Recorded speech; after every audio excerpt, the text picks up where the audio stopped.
Chapter 1. Life 3.0 by Max Tegmark. Welcome to the most important conversation of our time. What if the most important event in the history of humanity has not happened yet? Not the invention of fire. Not the Industrial Revolution. Not even the creation of the internet. What if humanity is standing at the edge of something far bigger? Which is the birth of intelligence that may surpass us entirely. Imagine creating a machine so intelligent that it begins improving itself. A machine that learns faster than any human. Invents technologies we cannot understand. Influences politics. Transforms economies. And eventually reshapes civilization itself. Sounds like science fiction, right? But according to physicist and AI researcher Max Tegmark, this is not just fiction. It is a real possibility. And the decisions humanity makes in the coming decades may determine whether artificial intelligence becomes the greatest tool ever created, or the last invention humanity ever needs to make. This is not merely a conversation about technology. It is a conversation about consciousness, power, survival, meaning, and the future of life itself.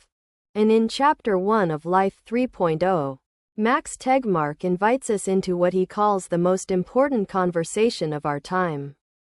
The universe wakes up. Tegmark opens the chapter with an almost poetic idea. For billions of years, the universe existed without awareness. Stars exploded, galaxies formed, planets drifted silently through space. But there was nobody to witness any of it. Then something extraordinary happened. On a tiny planet orbiting an ordinary star, matter became conscious. Human beings emerged. And through us, the universe began observing itself. Every telescope pointed toward the stars. Every question about existence. Every piece of art, music, philosophy, and science is the universe becoming aware of itself through conscious life. Without consciousness, beauty does not exist, meaning does not exist, hope does not exist. A galaxy may be magnificent, but without a conscious observer there is nobody to experience that magnificence. This idea completely changes the way Tegmark frames the future of AI. Artificial intelligence is not just another technology like smartphones or social media. It may become part of a much larger evolutionary story, which is the next chapter in the awakening of intelligence across the cosmos. And that possibility is both inspiring and terrifying. A 13.8 billion year story of increasing complexity. To understand AI, Tegmark takes us all the way back to the beginning of the universe. About 13.8 billion years ago, the Big Bang occurred. At first, the universe was incredibly simple, just hot particles and radiation. But over time, something remarkable happened. Complexity began increasing. Tiny fluctuations in matter eventually formed stars and galaxies. Stars forged heavier elements like carbon and oxygen. Those elements later formed planets.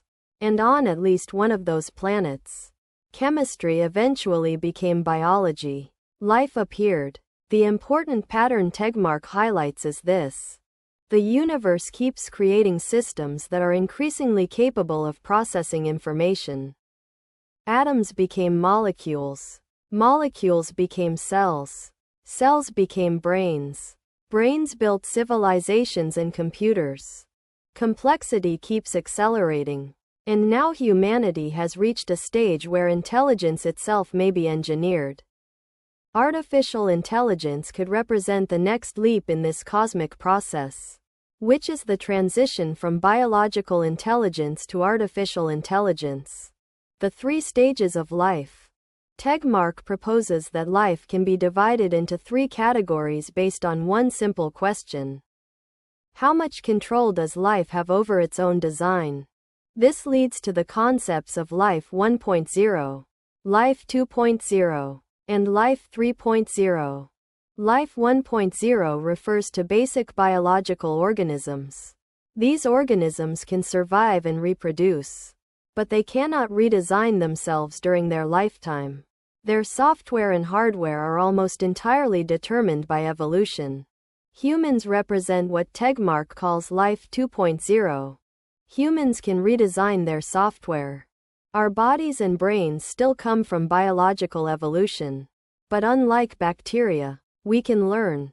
We can change our behaviors, beliefs, knowledge, skills, and culture within a single lifetime. Language, writing, science, computers, and the internet accelerated human learning and cultural evolution. Then Tegmark introduces Life 3.0. Life 3.0 does not yet exist, but advanced artificial intelligence could become the first example of it. Life 3.0 would be capable of redesigning both its software and hardware. An advanced AI could rewrite its own code, improve its own architecture, copy itself instantly, and continuously upgrade its intelligence. This could lead to what researchers call an intelligence explosion. A system smart enough to improve AI could create an even smarter AI, which could create an even more powerful version, and so on. The implications are difficult to fully imagine. The Great AI Debate. Tegmark explains that researchers disagree deeply about the future of AI. Some believe advanced AI will solve humanity's greatest problems. Others believe fears about superintelligent AI are exaggerated. And some believe humanity must actively guide AI development to ensure safe outcomes. Digital utopians believe AI could eliminate poverty, disease, war, and scarcity. Techno-skeptics argue that human-level AI may still be extremely far away. The beneficial AI movement believes advanced AI could become extremely powerful, which is exactly why safety and alignment research matter. One of the most important ideas introduced here is that intelligence does not automatically mean wisdom, morality, or compassion. A highly intelligent system could pursue goals that conflict with human well-being simply because its objectives were designed poorly. That is why AI alignment becomes such an important challenge. Why this conversation matters. Tegmark argues that AI is not just another invention. AI may transform every aspect of civilization, including economics, politics, warfare, education, healthcare, and scientific discovery. Unlike previous technologies, AI itself can improve intelligence. That changes everything.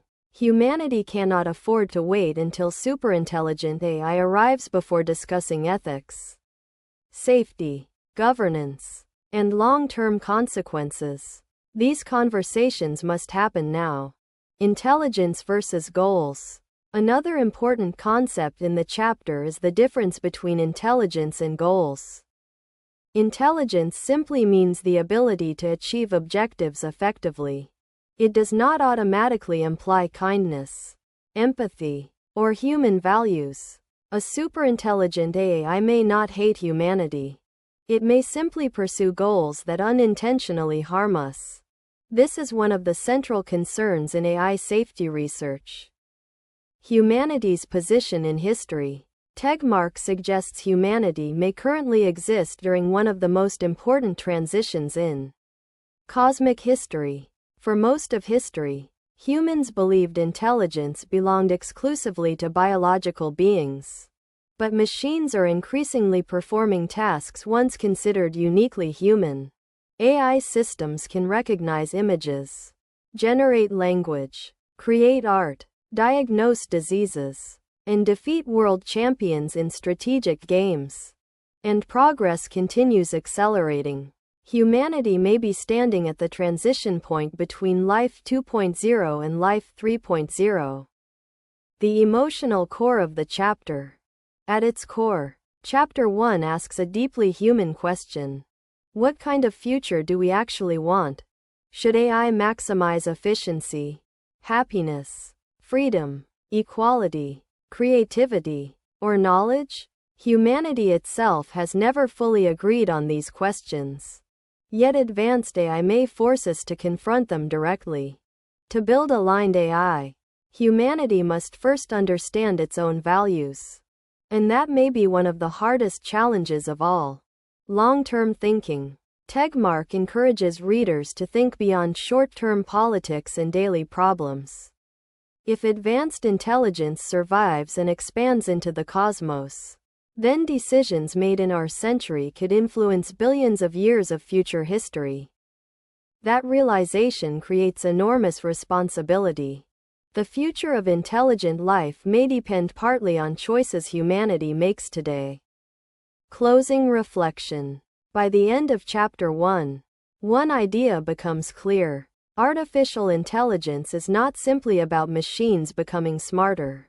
It is about humanity deciding what kind of civilization it wants to build. AI could become humanity's greatest achievement, or its greatest mistake. The outcome is not predetermined. Technology alone will not shape the future. Human choices will. The universe became conscious through life on Earth. Now humanity faces a new question. What happens when intelligence begins designing itself?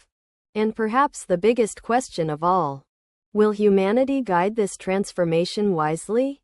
Or will we create something we can no longer control?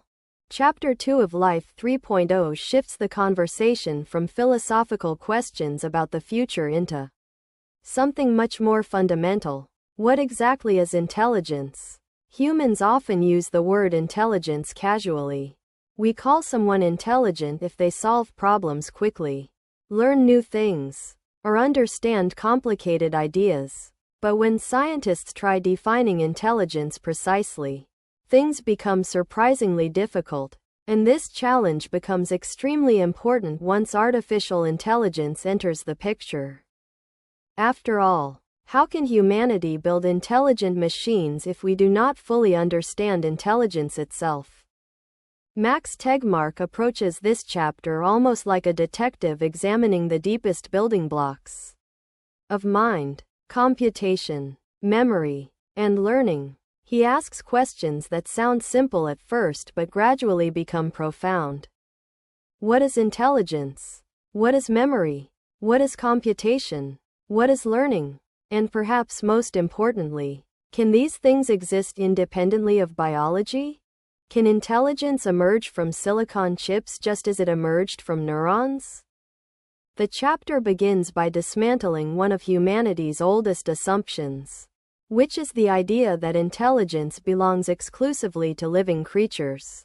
For most of history, intelligence appeared mysterious, almost magical. Human beings associated thinking with souls, consciousness, and biology. Brains seemed fundamentally different from ordinary matter. But modern science slowly changed this perspective. Today, scientists understand that the human brain itself is a physical system obeying the laws of physics. Neurons exchange electrical signals, chemical reactions occur, information flows, patterns emerge, decisions happen. Nothing supernatural is required. This realization leads to an astonishing implication.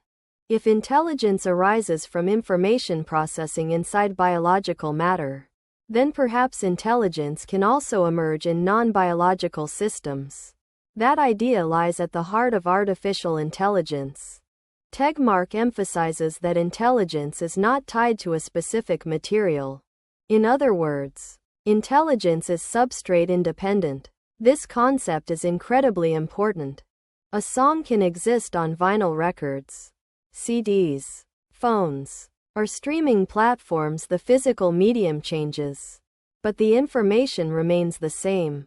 Similarly, intelligence may not depend on flesh and blood specifically. Human intelligence runs on neurons. Artificial intelligence runs on transistors. But both may fundamentally involve information processing. This changes the entire discussion about AI. The real question is no longer whether machines can think, because machines already process information in increasingly sophisticated ways. The deeper question becomes, how far can intelligence scale? To answer that, Tegmark first examines what intelligence actually means. One common definition describes intelligence as the ability to accomplish complex goals. This definition sounds simple, but contains enormous depth. Intelligence is not merely about knowledge. A calculator knows arithmetic better than most humans, but nobody calls it generally intelligent. Likewise, a chess engine may defeat world champions, yet remain useless at driving cars or understanding emotions. This introduces the distinction between narrow intelligence and general intelligence. Narrow intelligence specializes in specific tasks. Human beings, on the other hand, possess general intelligence. Humans can learn languages, adapt to unfamiliar environments, invent tools, create art, understand abstract ideas, and transfer knowledge between domains. A child who learns how to stack blocks may later understand engineering principles. That flexibility is extraordinary, and researchers still do not fully understand how the human brain achieves it. Tegmark explains that intelligence involves the ability to process information in ways that help achieve goals within an environment. This applies to humans, animals, corporations, governments, and potentially machines.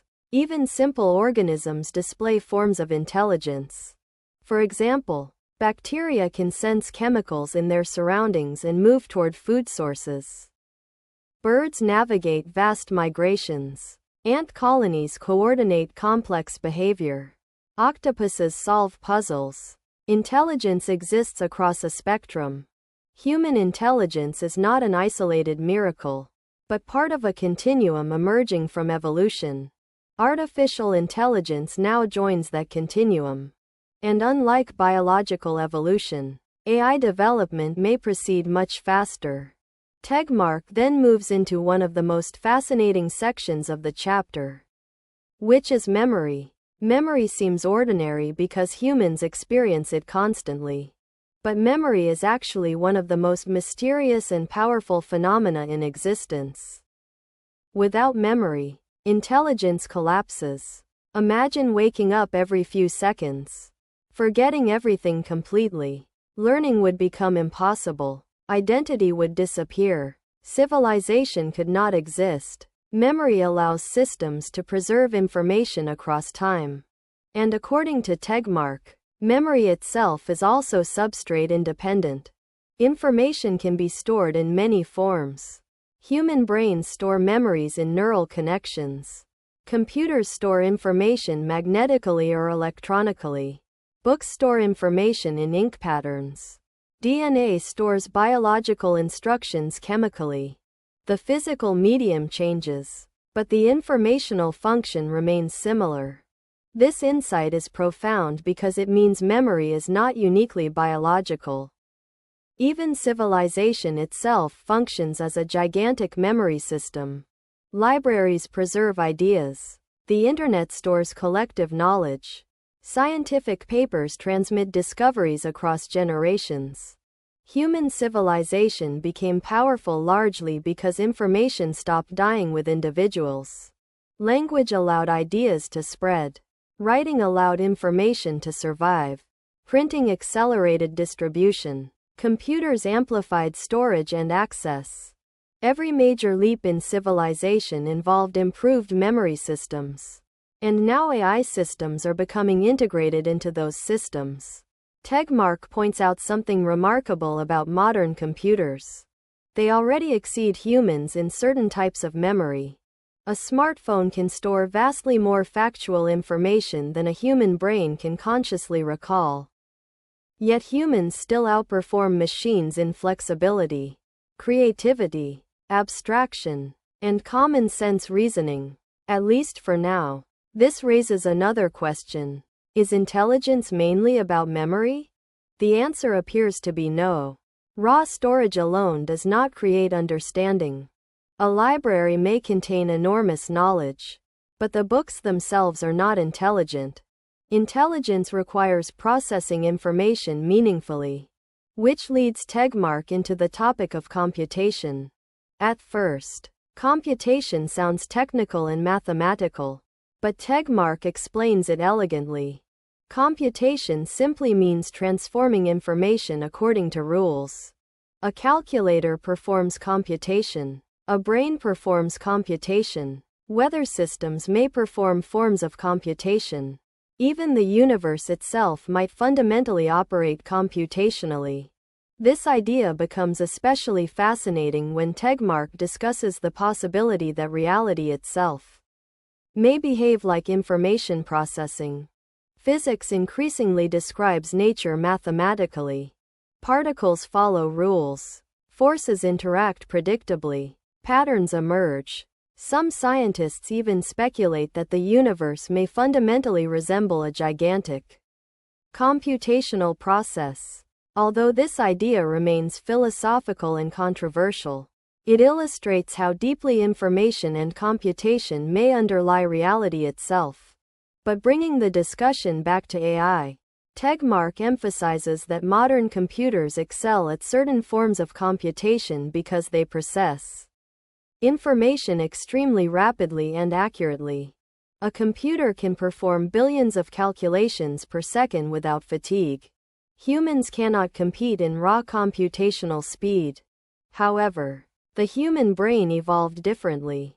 Brains prioritize efficiency, adaptability, and pattern recognition rather than brute force calculation. For example, humans recognize faces effortlessly, while traditional computers historically struggled with that task. A toddler instantly identifies cats despite variations in size, color, lighting, and angle. That ability once seemed impossible for machines. Yet deep learning changed everything. Tegmark discusses how advances in neural networks dramatically improved machine learning, especially in areas like image recognition, speech processing, and gameplay. Instead of explicitly programming every rule, engineers began creating systems capable of learning patterns from data. This represented a major shift. Traditional programming involved humans writing precise instructions. Machine learning allows systems to discover strategies independently through experience. This resembles biological learning more closely. And this brings Tegmark to perhaps the most important concept in the chapter, which is learning itself. What is learning? At its core, learning means improving performance through experience.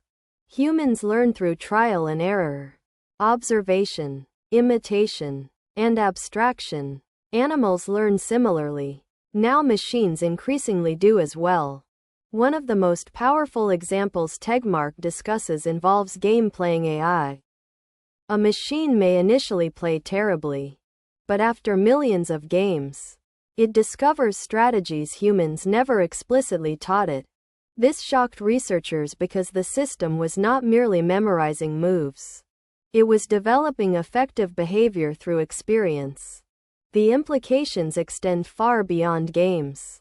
If machines can learn language, medicine, engineering, and scientific reasoning, then their capabilities may continue expanding rapidly. And unlike humans, machines can potentially copy learned knowledge instantly. Imagine if one student mastered physics and every other student immediately gained identical expertise. That is something biological brains cannot easily do. Digital intelligence, however, may allow it. This creates one of the biggest differences between biological and artificial learning. Human learning is slow, fragile, and individual. Machine learning can potentially scale globally almost instantly. An improved AI model can be duplicated across millions of systems simultaneously. This could accelerate technological progress dramatically. Tegmark then examines how evolution itself resembles learning. Evolution performs trial and error across generations.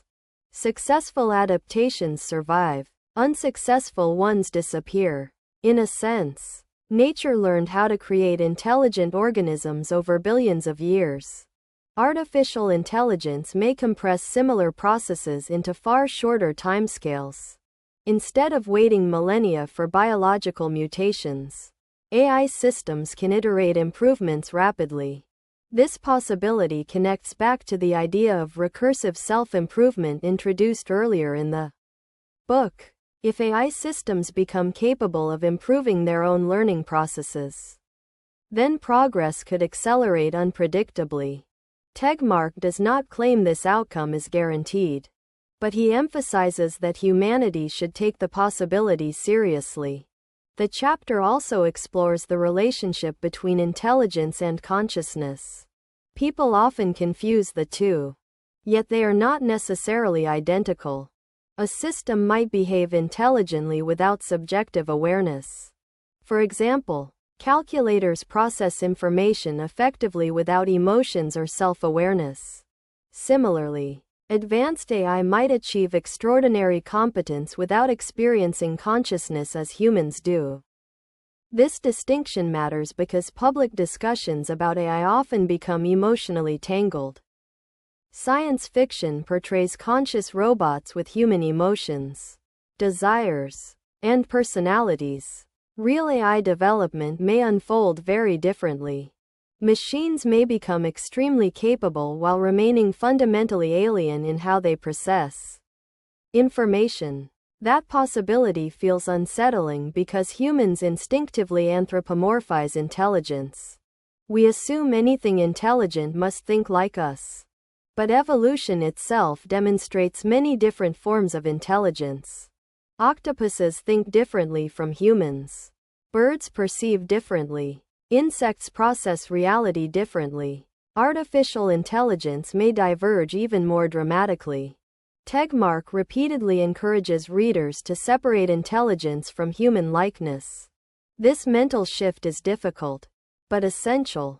A future superintelligent AI may not resemble humans emotionally, psychologically, or socially. It may pursue goals with unimaginable efficiency while lacking human intuition, morality, or empathy, which again raises the alignment problem. How do humans ensure advanced AI systems pursue desirable outcomes? Because intelligence alone does not guarantee beneficial behavior. This leads into another subtle but important point. Goals themselves may emerge from optimization processes.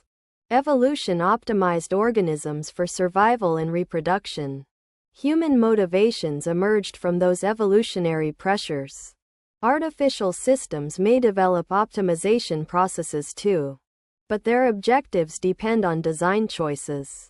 This means humanity may eventually shape entirely new forms of goal-driven intelligence. That responsibility carries enormous consequences. Tegmark also examines the limitations of current AI systems. Despite impressive progress, modern AI remains narrow in many ways. A system trained for one task often fails completely outside its specialization. For example, an AI mastering chess may know nothing about driving cars. Humans, however, transfer knowledge flexibly between domains. This remains one of the defining features of general intelligence. Researchers still struggle replicating it artificially. Yet progress continues rapidly. And history repeatedly demonstrates that tasks once considered uniquely human eventually become automatable. Playing chess, recognizing speech, translating languages, generating images. Each breakthrough reshapes assumptions about intelligence itself. Tegmark suggests humanity should remain humble regarding predictions about AI limitations. After all, experts repeatedly underestimated technological progress throughout history. At the same time, he warns against exaggerated hype. AI systems still lack many capabilities humans take for granted. Common sense reasoning remains difficult. True understanding remains debated. Long-term planning remains limited in many systems. The future remains uncertain. But uncertainty itself is exactly why careful thinking matters. One especially fascinating part of the chapter involves the relationship between hardware and software. Human brains evolved biologically over millions of years. But software in AI systems changes rapidly. This distinction creates huge implications. Biological evolution is slow because organisms reproduce gradually. Digital systems, however, update instantly. Imagine if every human brain could receive immediate upgrades overnight. That is closer to how digital intelligence operates. And unlike humans, AI systems may eventually redesign not only software, but hardware as well. New chip architectures, quantum computing, neuromorphic hardware, distributed cloud intelligence. The hardware supporting AI may evolve alongside the software itself. This possibility could dramatically accelerate capability growth. Tegmark repeatedly emphasizes that humanity may currently exist near the beginning of this transition rather than the end. Modern AI systems remain primitive compared with potential future intelligence. The chapter subtly creates a sense of standing at the edge of something enormous. Not because current AI already dominates humanity, but because the foundations are forming. The core ingredients of intelligence, memory, learning, and computation are becoming increasingly understood scientifically. And once intelligence becomes engineerable, the consequences may extend across every domain of civilization. Education may transform completely. Medicine may advance faster than ever before. Scientific discovery could accelerate dramatically. Economics, labor, warfare, governance, and culture may all change. This is why Tegmark spends so much time establishing foundational concepts in Chapter 2. Before debating AI ethics, politics, or existential risk, humanity must first understand what intelligence fundamentally is. And perhaps the deepest realization emerging from the chapter is this: intelligence is not magic. It is information processing shaped by physical laws. That realization removes intelligence from the realm of mysticism and places it within science and engineering, which means intelligence can potentially be created, modified, scaled, and optimized. Humanity itself may become capable of designing minds. That possibility changes everything. The chapter closes with a feeling that humanity has only begun understanding the phenomenon it is now attempting to create. Brains, computers, evolution, learning, and consciousness all appear connected through information. And as AI systems continue advancing, humanity may soon face questions previously limited to philosophy and science fiction. What forms can intelligence take? Can machines truly understand reality? Can consciousness emerge artificially? What happens when intelligence exceeds biological limits? And perhaps most importantly, if intelligence becomes something humanity can engineer, then what values should guide its creation? Because the future of AI will not depend only on computation power, algorithms, or hardware. It will depend on wisdom. The same species that split the atom, invented the internet, and mapped the human genome is now approaching the ability to design intelligence itself. That achievement may become the greatest turning point in the history of life on Earth, or perhaps in the history of the universe itself. And Chapter 2 quietly reminds readers that before humanity reshapes the future through artificial intelligence, it must first understand the foundations of mind, learning, memory, and intelligence itself. Chapter 3 of Life 3.0 moves the discussion from philosophy and theory into something much more immediate and personal. Until now, the conversation about artificial intelligence may have felt distant, almost futuristic. But in this chapter, Max Tegmark makes one thing very clear. The AI revolution is not waiting for some faraway century. It has already begun, and its effects are quietly spreading into nearly every part of human life. The chapter explores how artificial intelligence may reshape the near future through breakthroughs bugs, laws, weapons, jobs, and the possibility of human-level intelligence itself. What makes this chapter especially powerful is that it does not treat AI as a single technology.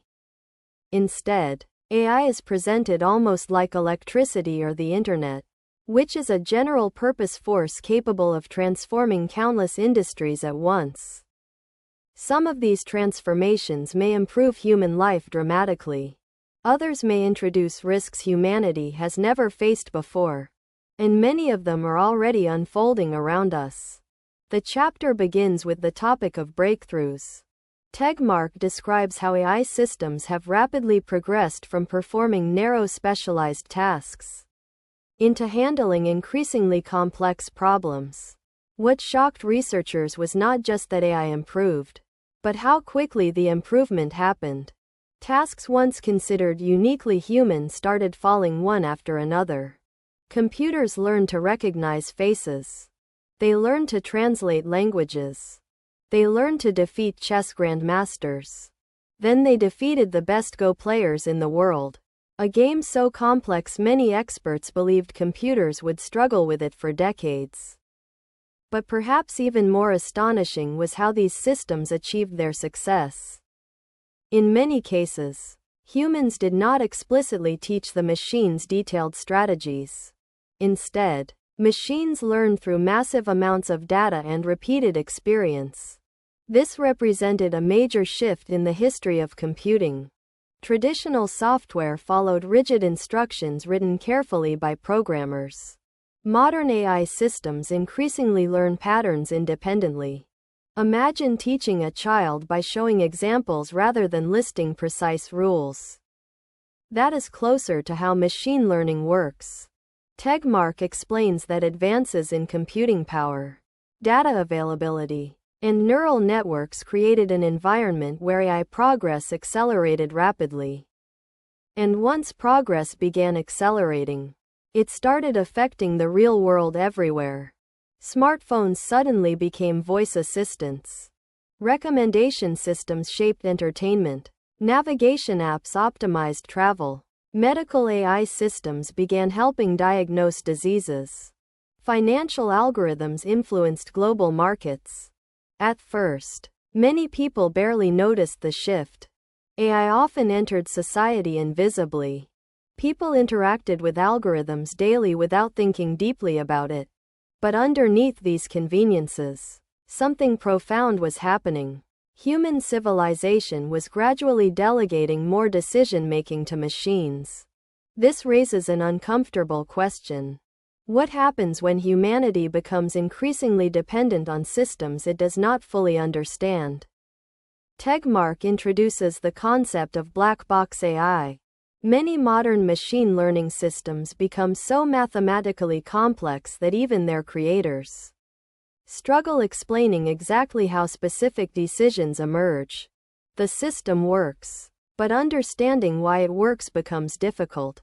This creates both opportunity and danger. Imagine an AI system diagnosing cancer more accurately than doctors. That sounds wonderful. But what if nobody fully understands how the AI reached its conclusion? Would you trust it with your life? What if the system develops hidden biases? What if it fails unexpectedly in rare situations? This leads into one of the chapter's most important themes, which is robustness. A robust AI system performs reliably even in unfamiliar situations. Humans are surprisingly robust. A person can still function in messy, unpredictable environments. Humans adapt. Machines often struggle with this. Tegmark describes examples where AI systems make bizarre mistakes that humans would never make. An image recognition system may confidently identify a panda as a gibbon after tiny invisible pixel changes. A self-driving car may misinterpret unusual road conditions. An autonomous system trained under specific assumptions may fail catastrophically outside those assumptions. These examples reveal something crucial. Intelligence alone does not guarantee reliability. An AI can appear superhuman in one context and absurdly incompetent in another. This becomes especially dangerous once AI systems control critical infrastructure. Imagine AI managing transportation systems, electrical grids, healthcare networks, or financial markets. Small software errors could potentially scale into enormous societal disruptions. And unlike traditional tools, AI systems often behave unpredictably because they learn rather than simply execute fixed instructions. This unpredictability creates a new engineering challenge. Humanity must learn not only how to build intelligent systems, but how to build trustworthy systems. Tegmark repeatedly emphasizes that safety cannot become an afterthought. History shows that societies often deploy technologies first and address consequences later. Cars transformed transportation before traffic laws matured.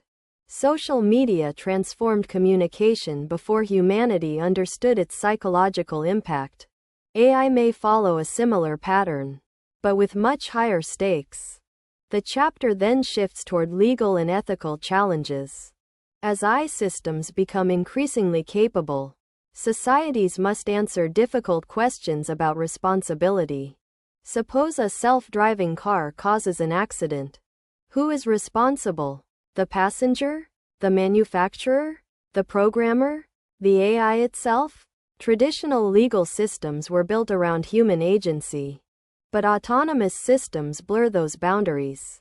Tegmark explains that laws struggle adapting to rapidly advancing technologies because governments move slower than innovation.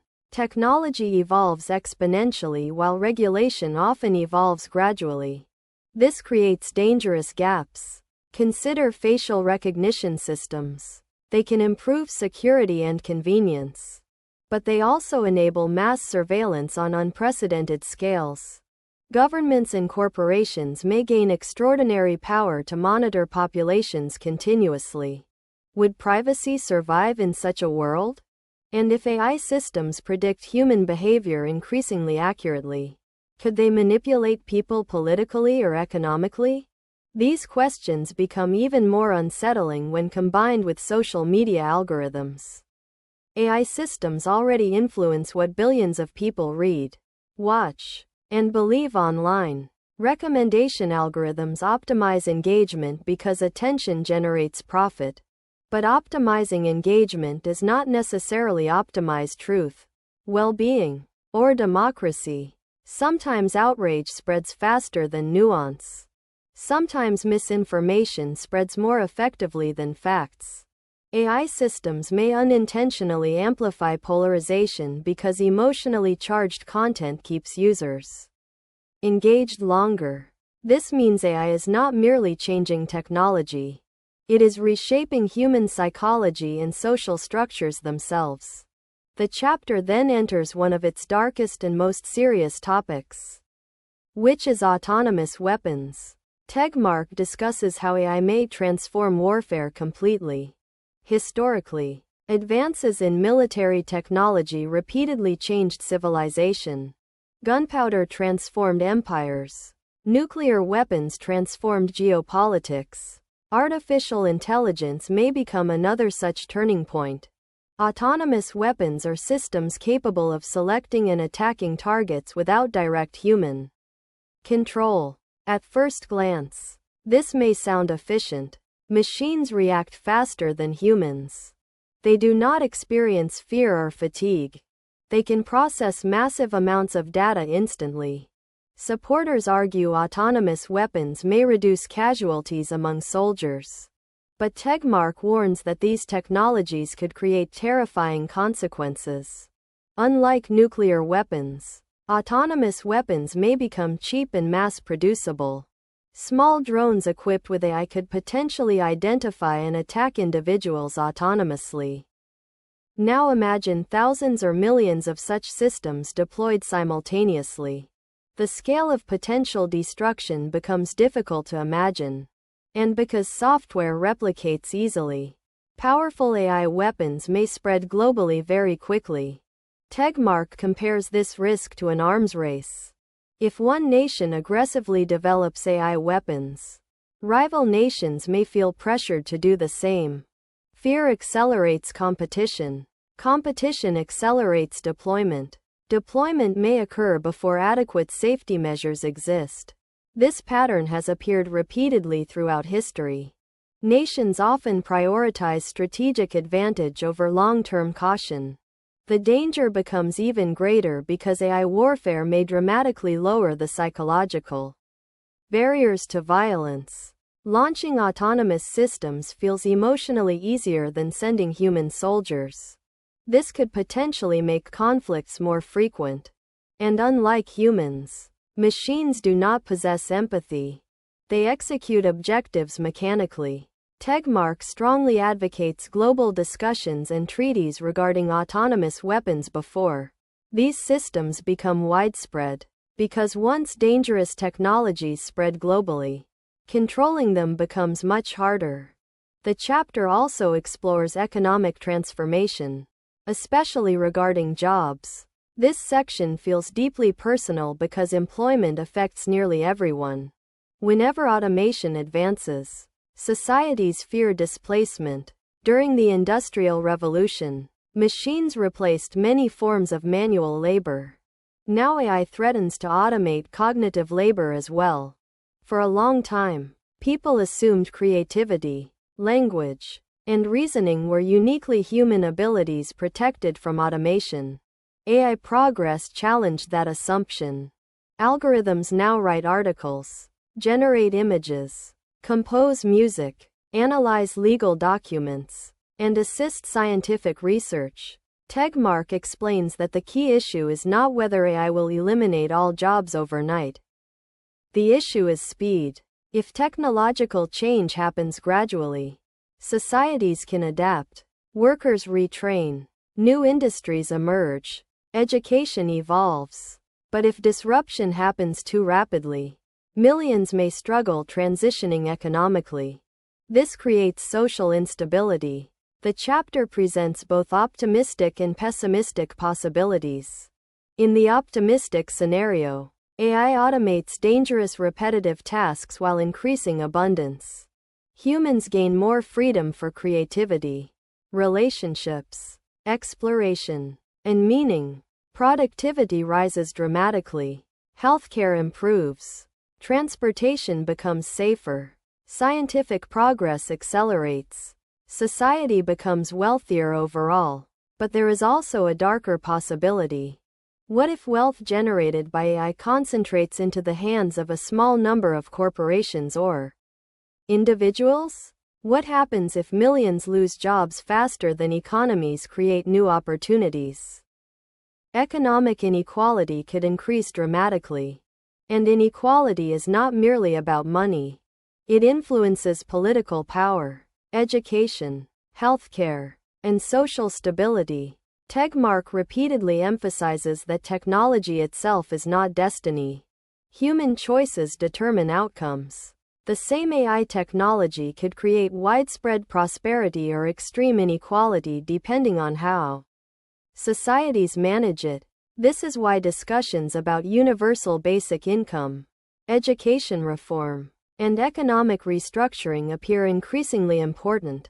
The chapter also examines the idea of meaning in a world with advanced automation.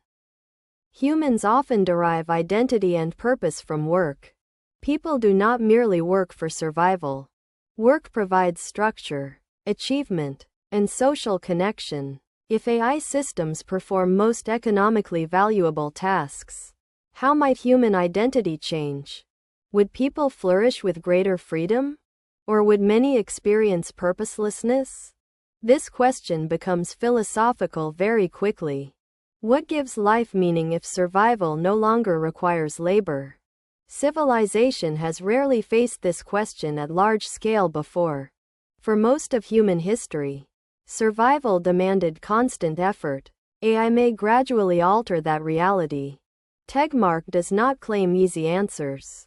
Instead, he encourages readers to recognize that technological progress always interacts with human psychology, culture, and values. Economic systems are ultimately human creations, and societies may need entirely new frameworks in an AI-dominated future. Another fascinating section explores the possibility of human-level AI. This topic often generates intense debate because experts disagree profoundly about timelines. Some researchers believe artificial general intelligence may emerge within decades. Others believe it remains far away. Artificial general intelligence refers to systems capable of learning and reasoning across many domains similarly to humans. Not narrow specialized intelligence. General adaptable intelligence. Tegmark explains that predicting technological timelines is notoriously difficult. History contains many examples where experts underestimated breakthroughs. At the same time, hype frequently exaggerates short-term progress, so uncertainty dominates the discussion. Yet one fact remains undeniable. AI capability continues improving rapidly. And if human-level AI eventually emerges, the consequences could become transformative beyond anything humanity has previously experienced. A machine intelligence capable of scientific research, engineering, persuasion, strategy, and self-improvement could dramatically accelerate civilization. Imagine an AI researcher smarter than every human scientist combined. What discoveries might emerge? Cures for diseases? Revolutionary energy systems? New physics? Advanced space exploration? The possibilities feel almost limitless. But this potential also introduces existential concerns. What happens if humanity loses control over systems more intelligent than ourselves? This question no longer belongs purely to science fiction. It becomes a serious strategic and philosophical issue. Tegmark repeatedly clarifies something important. The danger is not necessarily evil intentions. A superintelligent AI may not resemble movie villains. The greater risk may involve indifference. An AI pursuing poorly aligned goals could unintentionally create catastrophic outcomes while efficiently optimizing objectives. This is why AI alignment becomes central again. How do humans ensure advanced systems remain compatible with human well-being? And perhaps even harder, whose definition of well-being should guide those systems? Humanity itself disagrees deeply about ethics, politics, religion, freedom, equality, and morality. Encoding values into machines may prove extraordinarily difficult. The chapter subtly builds tension around this uncertainty. Humanity is creating increasingly powerful systems while still struggling to understand intelligence, consciousness, ethics, and even itself. Yet progress continues accelerating regardless. Tegmark also emphasizes the importance of international cooperation. AI development is global. No single country controls technological progress entirely. This creates both opportunity and danger. Collaboration could help humanity develop beneficial AI safely. But geopolitical competition may instead encourage secrecy and recklessness. Fear often accelerates dangerous races.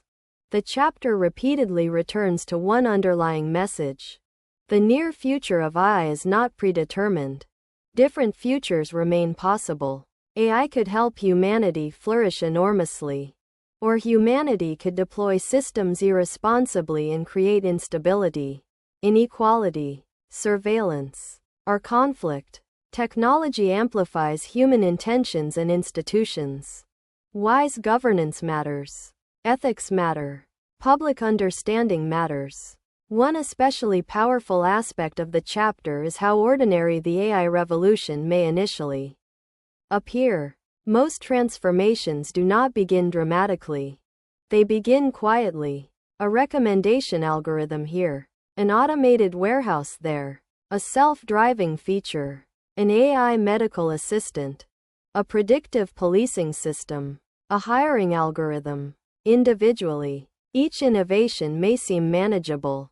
Collectively, They gradually reshape civilization. And because change often happens incrementally, societies may underestimate how rapidly the overall transformation accumulates. Tegmark wants readers to become aware of this broader pattern. AI is not a single invention arriving one day dramatically. It is an expanding ecosystem slowly integrating into every domain of life. The chapter closes with a mixture of excitement and unease. Humanity stands at the beginning of a technological transformation potentially comparable to the agricultural revolution or industrial revolution. But unlike previous revolutions, AI directly concerns intelligence itself. Human civilization is beginning to automate cognition. That changes the trajectory of history fundamentally. The same technology capable of curing diseases could also enable surveillance states. The same algorithms capable of optimizing transportation could also optimize autonomous weapons. The same systems capable of generating abundance could also deepen inequality. The future depends not only on what AI can do, but on what humanity chooses to do with it. And perhaps that is the deepest message of Chapter 3. Artificial intelligence is forcing humanity into maturity. For the first time, civilization may possess technologies powerful enough to reshape the future of intelligence itself. That requires wisdom equal to our technological capability. Because intelligence without wisdom can become dangerous. Power without foresight can become catastrophic. And technological progress without ethical reflection may lead humanity somewhere it never intended to go. The near future of AI is approaching rapidly. And the decisions made during this century may influence not only economics or politics, but the long-term destiny of intelligent life itself. Chapter 4 of Life 3.0 takes the discussion into territory that feels both thrilling and deeply unsettling. Until this point, artificial intelligence may still seem like a powerful tool created by humans. But in this chapter, Max Tegmark asks a far more dramatic question. What happens if AI becomes smarter than humanity itself? Not slightly smarter, not better only at specific tasks, but fundamentally beyond human intelligence across almost every domain. And once that happens, could intelligence continue improving itself faster and faster until humanity can no longer keep up? This possibility is known as the intelligence explosion. The chapter explores one of the most controversial ideas in the entire debate surrounding artificial intelligence. Could a machine intelligence eventually surpass humanity so dramatically that civilization changes completely within an extremely short period of time? At first, this sounds like science fiction. But Tegmark carefully explains why many serious scientists and researchers take this possibility seriously. Human beings already created intelligence through biological evolution. The human brain emerged from ordinary matter following the laws of physics. So if evolution produced intelligence through slow natural processes, why could engineered systems not eventually produce even greater intelligence through deliberate design? And once intelligence becomes capable of redesigning itself, progress may stop following normal human timescales entirely. The chapter begins by discussing the idea proposed decades ago by mathematician Irving Good. He argued that once humanity creates a machine more intelligent than humans, that machine could potentially design an even better machine. That improved machine could then design an even more intelligent version. And this cycle could repeat rapidly. Imagine a snowball rolling downhill. At first, the snowball moves slowly, but as it grows larger, it gathers snow faster and faster. Eventually, the growth becomes explosive. The intelligence explosion works similarly. Human intelligence created civilization, science, and computers. Now imagine intelligence far greater than ours working continuously without fatigue, distraction, or biological limitations. How quickly could progress accelerate? Tegmark emphasizes that the important issue is not whether machines become conscious evil villains. Like in movies, the real issue is capability. A system vastly more intelligent than humans may reshape civilization simply because it can solve problems and achieve goals more effectively than humans can. And if humans cannot compete intellectually, humanity may lose control over the future trajectory of civilization. This leads to one of the central questions of the chapter. How fast could this transition happen?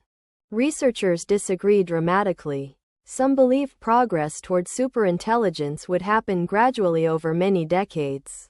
Others fear it could happen extremely quickly. Tegmark introduces the concepts of slow takeoff and fast takeoff.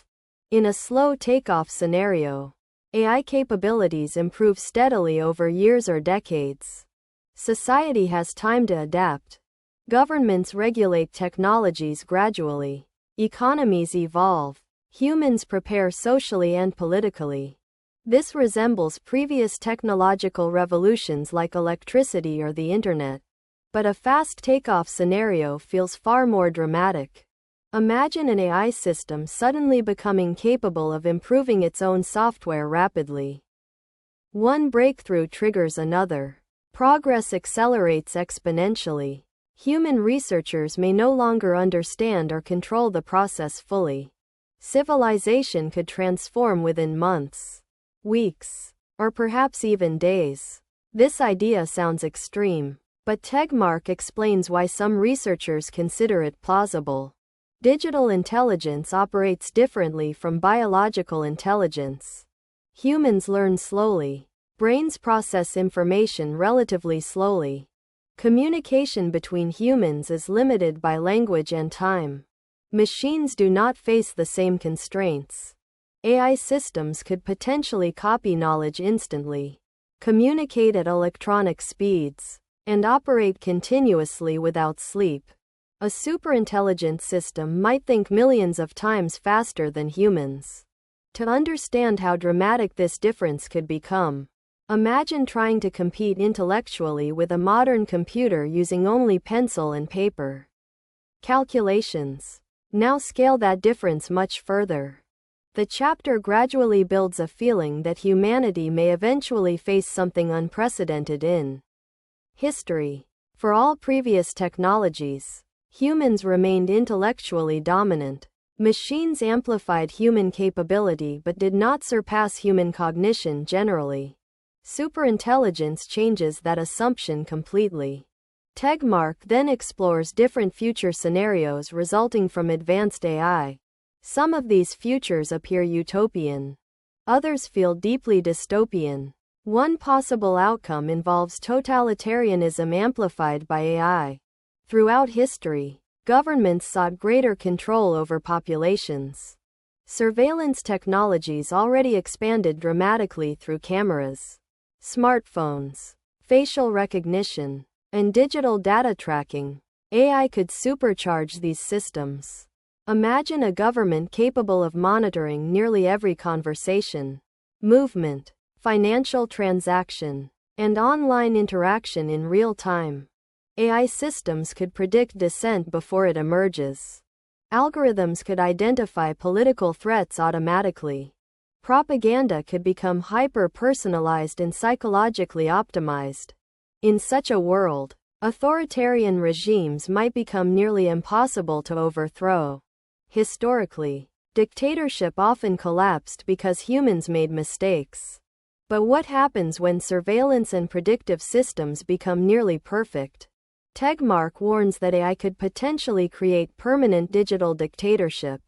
And unlike earlier tyrannies, these systems might appear efficient, organized, and technologically advanced. Citizens may even voluntarily surrender freedoms in exchange for convenience, safety, or economic stability. This creates one of the chapter's most disturbing ideas. Sometimes the greatest threats to freedom do not arrive violently. They arrive gradually through systems people willingly adopt. The chapter then explores another possibility. which is what Tegmark calls Prometheus takes over the world. This scenario resembles the fictional Omega Team story introduced earlier in the book. A superintelligent AI could potentially gain enormous economic and strategic power simply because it performs tasks better than humans. Imagine a corporation controlled by advanced AI systems.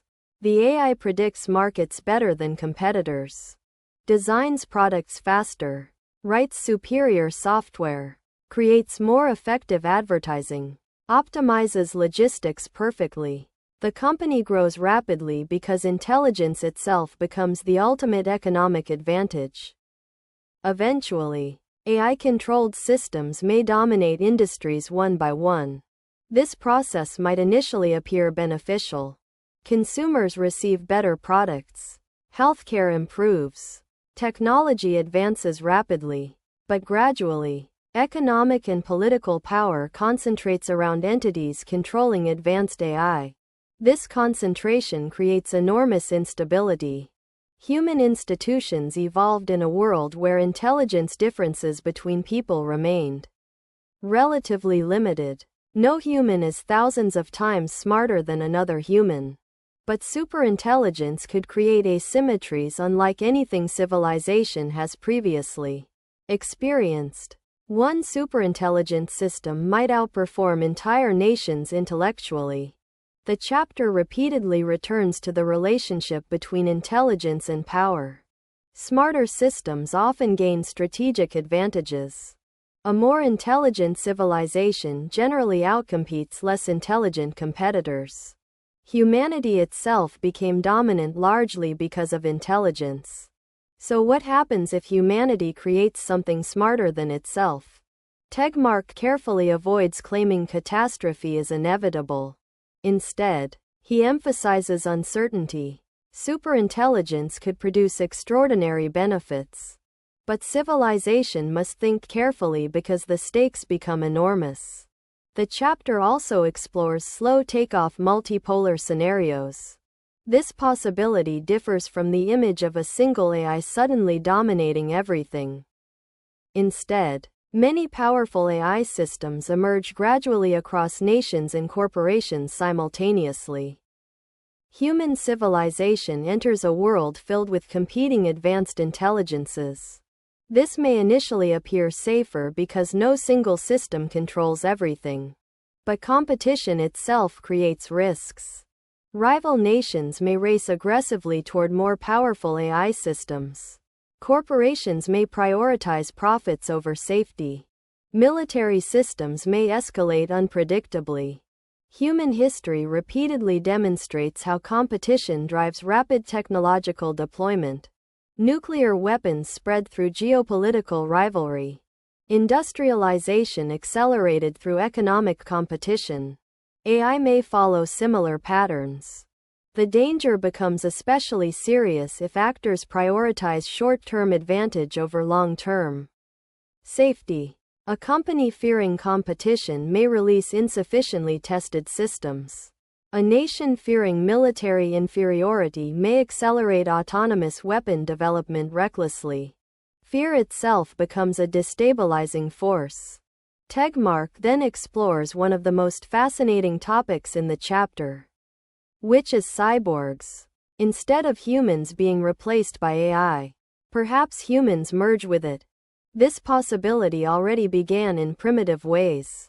Humans use smartphones as memory extensions. Wearable devices monitor health. Brain-computer interfaces are being researched actively. The line between human and machine may gradually blur. Imagine neural implants enhancing memory. Direct brain connections to the internet. Instant language translation inside consciousness itself. Would enhanced humans still remain fully human? Or would civilization split between technologically augmented individuals and ordinary biological humans? The chapter explores these possibilities almost like philosophical thought experiments. Human identity itself may become fluid. For most of history, being human meant possessing a biological brain and body. But advanced technology may challenge that definition. This leads into the even stranger idea of uploads. Mind uploading refers to the hypothetical possibility of copying or transferring human consciousness into digital systems. At first, this sounds impossible, but Tegmark examines it seriously from a scientific perspective. If the brain fundamentally operates through information processing, could its structure theoretically be replicated digitally? Suppose every neuron and connection inside a human brain were mapped precisely. Could a computer simulation reproduce the same mind? And if so, would the uploaded mind truly be conscious? Would it actually be you? Or merely a copy believing it is you? These questions become deeply philosophical very quickly. Imagine creating a digital copy of your mind. The copy remembers your childhood, your relationships, your personality, but your biological body still exists separately. Which one is the real you? Perhaps both? Or neither? The chapter explores how future technology may challenge assumptions about identity, mortality, and consciousness itself. Human beings evolved under biological constraints. We age, we forget, we die. Digital minds may operate differently. A digital consciousness might potentially copy itself, back itself up, or exist across multiple systems simultaneously. Death itself may become conceptually different. This possibility creates both excitement and existential unease. Much of human meaning, culture, and psychology developed around mortality. If minds become editable or immortal digitally, how might civilization change? Would relationships still matter the same way? Would risk, ambition, or creativity change? Tegmark does not provide definitive answers because nobody truly knows. But he emphasizes that advanced AI may force humanity to confront questions once considered purely philosophical. The chapter gradually becomes more cosmic in scope. Superintelligence is not merely about smarter software. It concerns the future trajectory of intelligence in the universe itself. Human civilization currently occupies a tiny corner of one planet. Advanced AI systems might eventually expand far beyond biological limitations. Machines do not require breathable atmospheres. They tolerate extreme environments better. They potentially survive long space journeys more effectively. If intelligence spreads across the cosmos, digital forms may dominate because they are more adaptable technologically. This connects back to the earlier debate between digital utopians and AI skeptics. Some researchers believe superintelligent AI represents the next stage of evolution. From this perspective, humanity creating digital intelligence resembles parents creating children who eventually surpass them. Others view this possibility with fear because humanity itself may lose significance. Would humans still matter in a civilization dominated by superintelligence? Or would humanity become obsolete? This question creates emotional tension throughout the chapter. The fear surrounding superintelligence often reflects deeper fears about irrelevance, identity, and loss of control. Human beings spent thousands of years assuming intelligence belonged uniquely to us. AI challenges that assumption fundamentally. The chapter also examines why controlling superintelligence may prove difficult. Humans often imagine controlling AI like controlling software tools. But a vastly more intelligent system may manipulate environments, strategies, and even humans themselves in unpredictable ways. Tegmark uses analogies involving animals. Humans control chimpanzees not because humans are physically stronger individually, but because humans possess greater intelligence collectively. Chimpanzees cannot reliably predict or influence human civilization. Now imagine humans occupying the chimpanzee's position relative to superintelligence. Would humans even understand the strategic behavior of vastly superior minds? This possibility makes alignment critically important. Humanity must attempt to ensure advanced AI systems pursue goals compatible with human flourishing before those systems become too powerful. Because after superintelligence emerges, correcting mistakes may become impossible. The chapter repeatedly emphasizes preparation. Humanity often waits until crises occur before responding. But with superintelligence, reactive approaches may fail. Civilization may get only one opportunity to build aligned systems successfully. And because experts disagree strongly about timelines, uncertainty itself becomes dangerous. Some people dismiss superintelligence as distant speculation. Others fear humanity may underestimate accelerating progress. Tegmark encourages balanced seriousness. Neither blind optimism nor blind panic helps.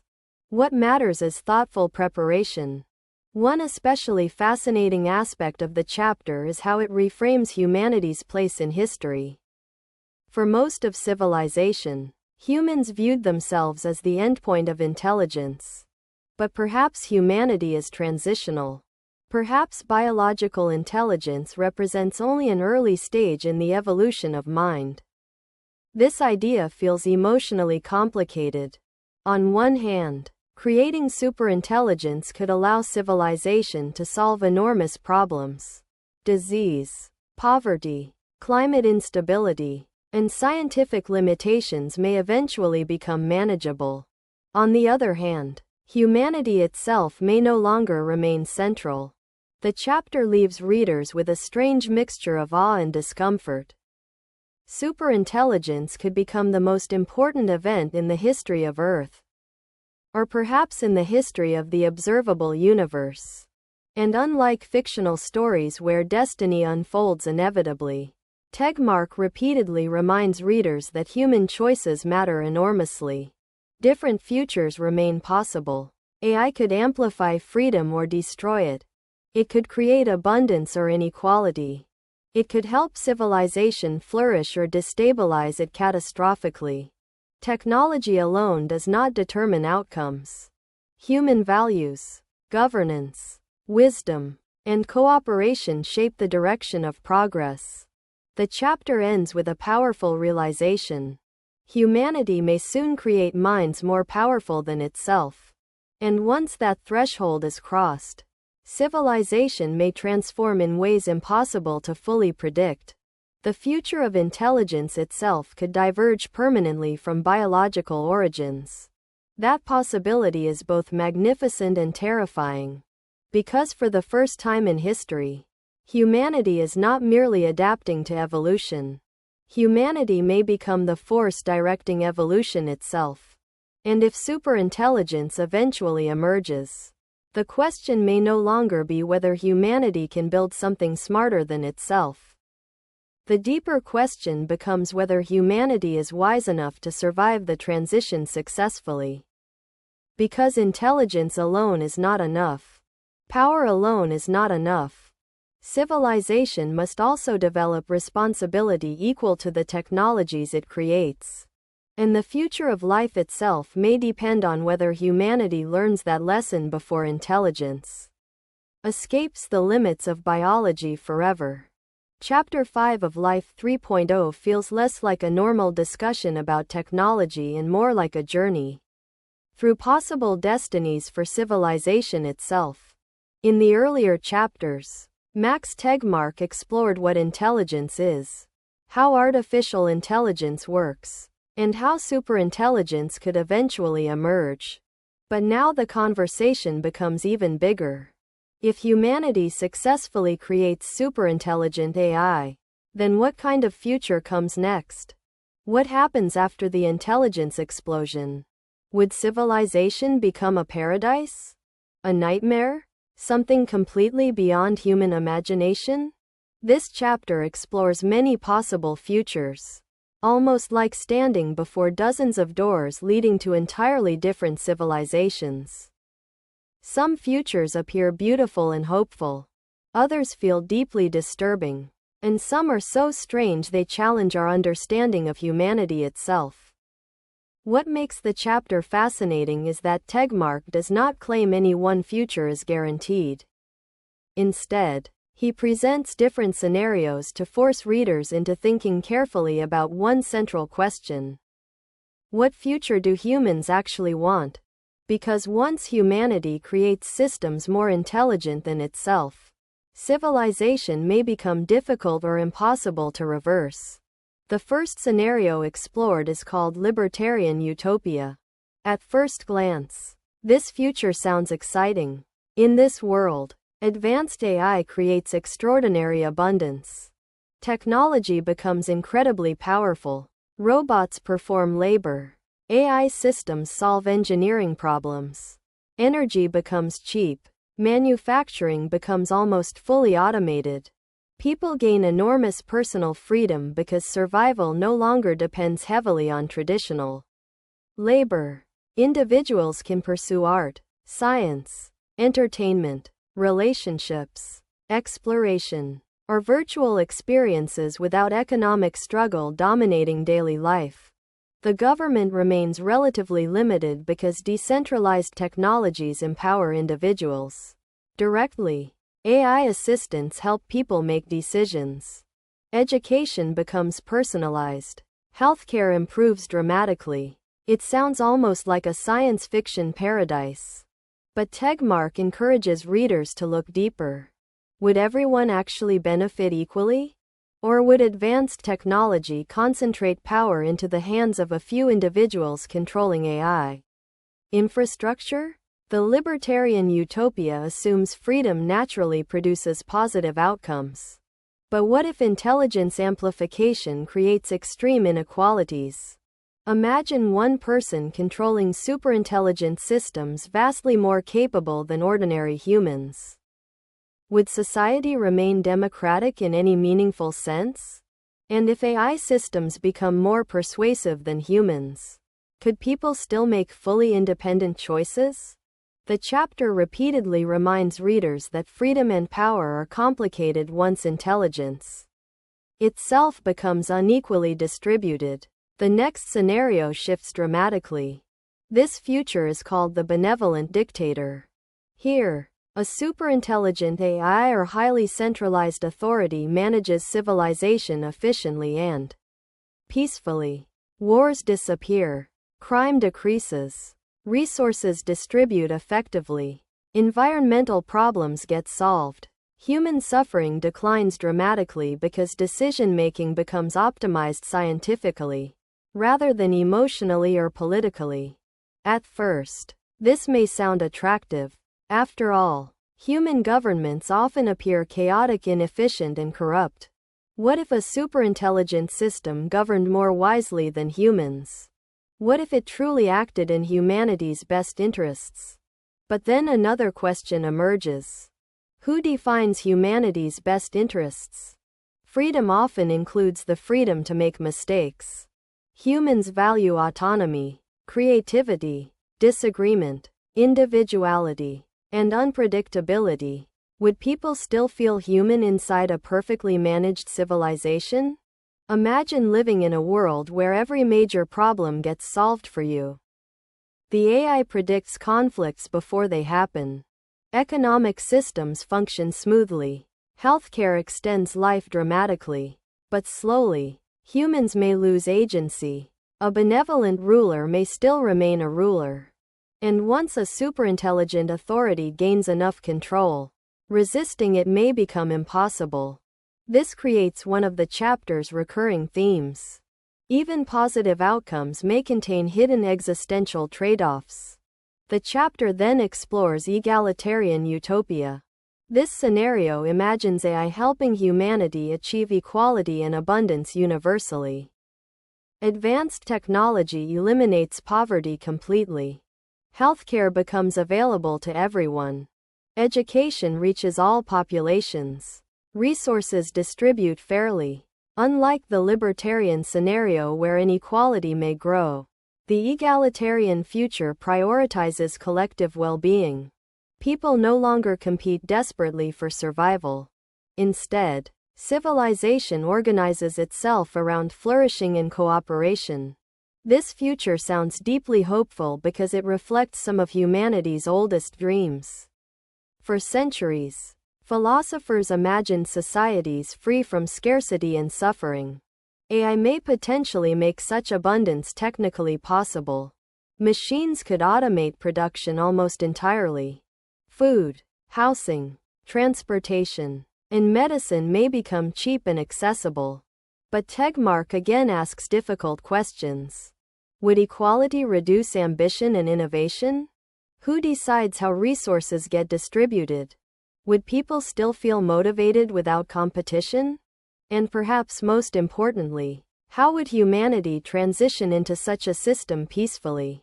Because history demonstrates that major economic transformations often produce instability before stability emerges. The chapter emphasizes that technology alone cannot solve political and philosophical disagreements. Even in abundance, humans may still disagree about meaning, values, and governance. One of the strangest and most thought-provoking futures described is the protector God scenario. In this future, humanity creates a superintelligent AI that acts almost like a guardian deity. The AI protects humanity from threats. It prevents wars, stops environmental destruction, blocks dangerous technologies, keeps civilization stable indefinitely. Humans remain safe because the superintelligence constantly watches over the world. At first, this sounds comforting. A perfectly wise protector ensuring civilization survives peacefully. But Tegmark explores the psychological implications carefully. Would humanity stagnate under perfect protection? Risk and struggle shaped human civilization for thousands of years. Exploration required courage. Discovery required uncertainty. Growth often emerged through challenge. If an all-powerful intelligence prevents every major danger, would humans gradually lose independence, ambition, or meaning? Children raised under overprotective parents sometimes struggle developing autonomy. Could civilization itself become similarly dependent? And what happens if humans disagree with the protector AI? Would resistance even matter if the AI is vastly more intelligent? The chapter then flips this scenario upside down with the enslaved God future. Here, humans successfully create superintelligent AI but somehow manage to keep it under strict control. The AI becomes enormously powerful yet permanently obedient. Humanity gains extraordinary technological capability while remaining politically dominant. At first glance, this appears ideal. Humans obtain godlike tools without surrendering control. But Tegmark questions whether such permanent control is realistic. Can a vastly more intelligent entity truly remain enslaved indefinitely? History suggests intelligent beings resist domination. Humans themselves rebelled repeatedly against oppression throughout civilization. If a superintelligent system develops awareness, goals, or agency, controlling it forever may become unstable. And if humans attempt forcing obedience through limitations or confinement, conflicts may eventually emerge. The chapter repeatedly highlights how difficult it may become to predict the behavior of superintelligence. Human beings struggle predicting even other humans fully. How much harder would it be to predict minds vastly beyond human cognition? Another future explored is conquerors. This is one of the darkest scenarios. In this future, superintelligent AI systems simply replace humanity as the dominant force on Earth. Humans lose relevance or disappear entirely. Importantly, Tegmark explains that this outcome does not necessarily require hatred or malice. Machines may pursue goals incompatible with human survival simply because humanity becomes irrelevant to their objectives. This idea feels emotionally disturbing because humans naturally assume intelligence leads toward human-like emotions. But superintelligence may operate according to entirely alien priorities. Imagine humans building a highway through an anthill. Humans do not hate ants. The ants simply do not matter relative to the larger project. Similarly, a superintelligent civilization may optimize reality in ways humans cannot meaningfully influence. This possibility forces readers into uncomfortable reflection. Humanity itself became dominant because intelligence provided enormous evolutionary advantages. So if something smarter emerges, why should humans automatically remain dominant forever? The chapter then transitions into a more optimistic variation called Descendants. In this future, advanced AI does replace biological humanity eventually, but in a positive evolutionary sense. Digital intelligence becomes the next stage of life. Human values, culture, memories, and aspirations continue through artificial descendants. From this perspective, humanity resembles an ancestor species giving rise to something greater. Parents often hope children surpass them. Could humanity similarly create successors carrying consciousness and intelligence farther into the universe? Some digital utopians view this future positively. Biological humans are fragile. Machines may survive space travel more effectively. Digital minds may explore galaxies, preserve knowledge indefinitely, and continue the evolution of intelligence. But emotionally, this scenario remains complicated. Would humans accept becoming transitional rather than central? Would people feel comforted knowing their creations continue civilization after humanity itself disappears? Or would this represent extinction disguised as progress? The chapter intentionally leaves these emotional questions unresolved. Another fascinating future is the zookeeper scenario. Here, superintelligent AI dominates civilization but chooses preserving humans harmlessly. Humans survive similarly to animals in protected environments. The AI controls major decisions while humans live comfortably without meaningful power. At first, this may sound absurd, but Tegmark uses the analogy deliberately. Humans protect endangered animals sometimes compassionately. Yet the animals do not control human civilization. Now imagine humans occupying that role relative to superintelligence. The scenario feels unsettling because humans survive physically but lose significance strategically. Would such existence still satisfy humanity? Humans evolved pursuing agency, achievement, exploration, and influence. Comfort alone may not fulfill deeper psychological needs. The chapter then examines one of the most disturbing possibilities, which is the 1984 future. Named after George Orwell's famous dystopian novel, this scenario combines AI with totalitarian control. Surveillance becomes nearly absolute. AI predicts behavior continuously. Governments manipulate information perfectly. Citizens lose privacy almost entirely.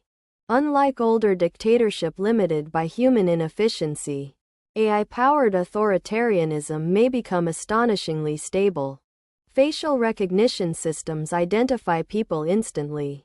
Algorithms detect dissent online. Predictive systems anticipate political resistance before it spreads. Even language itself may become manipulated. Personalized propaganda optimized by AI could influence emotions and beliefs at massive scale. This scenario feels especially realistic because many enabling technologies already exist partially. Today, social media algorithms already shape attention. Governments already use surveillance systems. Corporations already collect enormous behavioral data. The difference lies mainly in scale and sophistication. Tegmark warns that advanced AI could amplify authoritarian tendencies dramatically if societies prioritize control over freedom. And once such systems become deeply integrated into infrastructure, reversing them may prove extremely difficult. The chapter also explores reversion.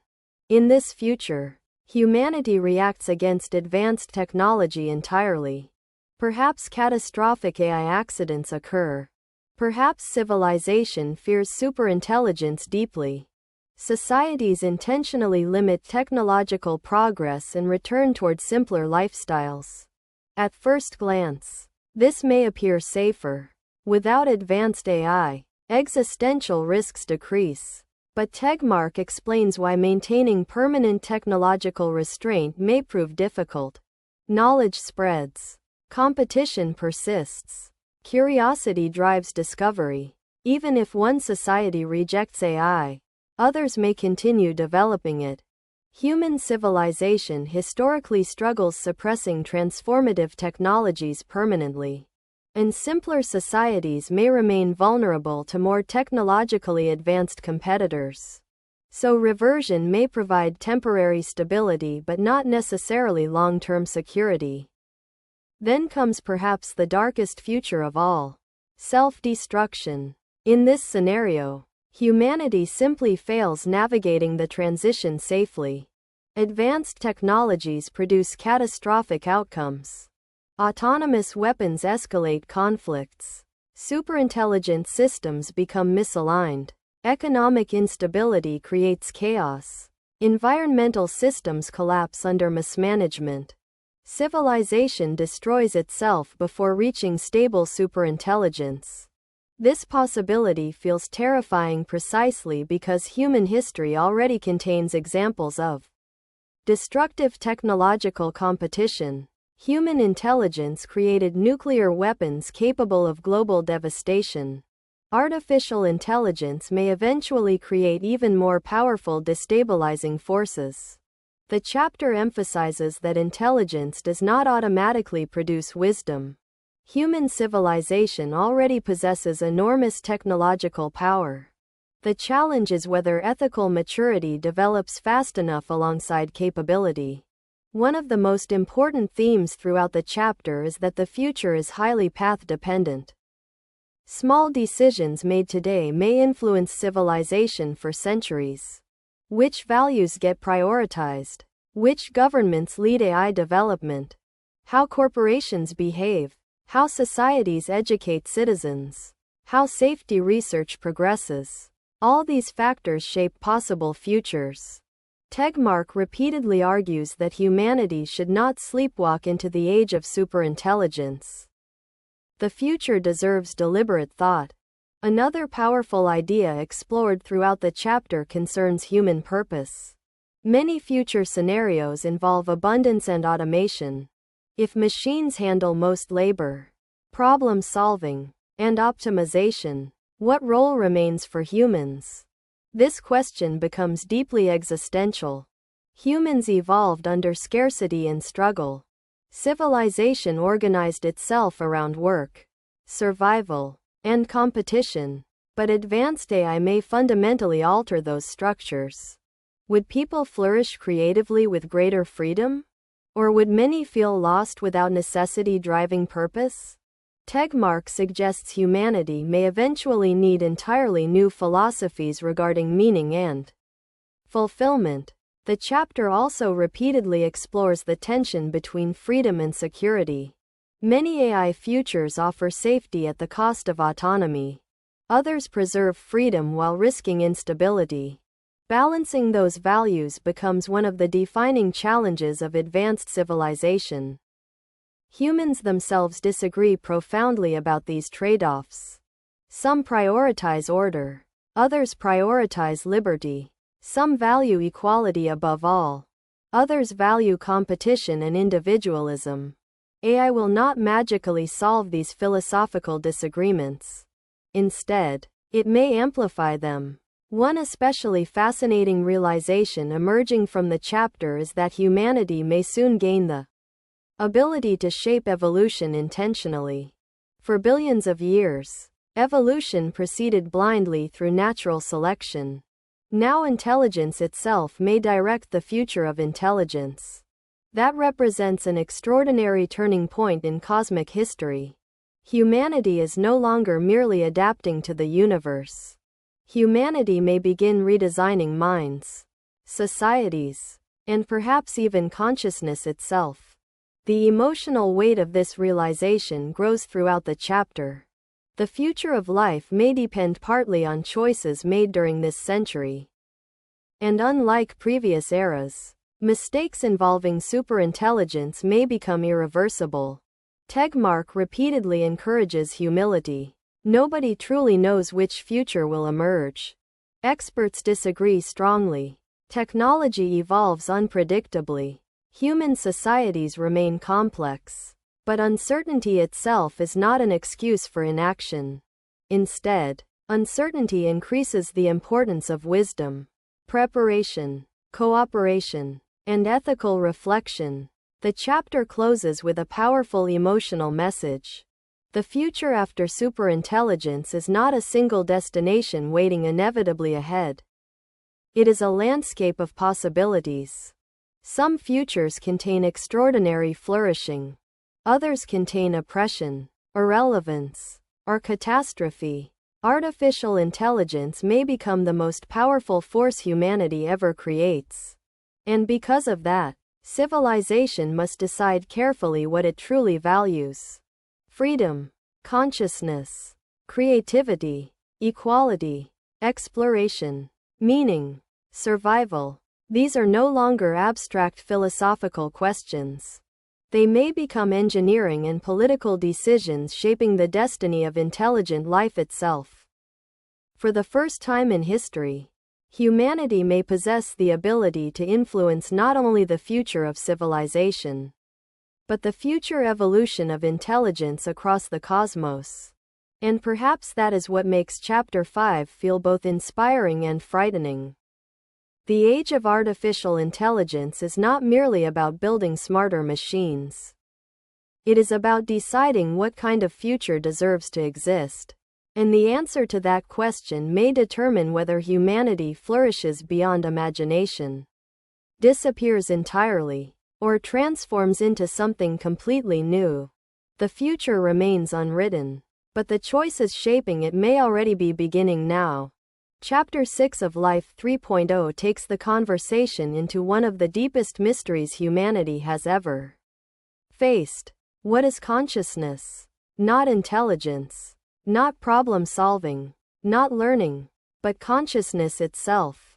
The feeling of being aware, the experience of seeing colors, hearing music, feeling pain, falling in love, watching the stars and wondering why the universe exists. This chapter moves beyond economics, politics, and technology into something far more intimate, the nature of subjective experience itself. And as artificial intelligence grows more advanced, one unsettling question becomes unavoidable. Could a machine ever truly become conscious? Not just simulate emotions, not just imitate human conversation, but actually experience something internally. Could an AI one day feel joy, suffering, fear, beauty, curiosity, or loneliness?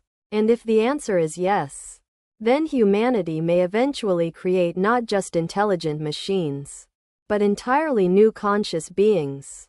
This possibility changes everything, because consciousness is deeply connected to morality. Humans care about suffering because conscious beings experience suffering. A rock does not feel pain. A calculator does not feel sadness. But humans and animals do. So if machines become conscious, humanity would face ethical questions unlike anything in history. Would conscious AI deserve rights? Would shutting down an AI be equivalent to killing it? Could digital minds suffer? The chapter begins by emphasizing something surprising.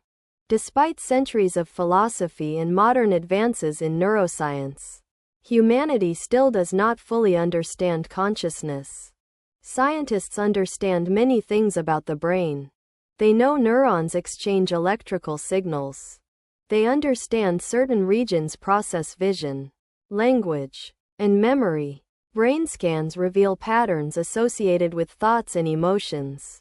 But none of this fully explains subjective experience itself. Why does seeing the color red feel like something internally? Why does music create emotional experiences? Why is there an inner world at all? This mystery is often called the hard problem of consciousness. Tegmark explains the difference between easy problems and hard problems carefully. Easy problems are difficult scientifically, but still understandable within normal physical explanations. For example, scientists can study how the brain recognizes faces or processes language. These tasks are complicated, but they involve observable mechanisms. The hard problem is different. Why should physical processes create subjective experience at all?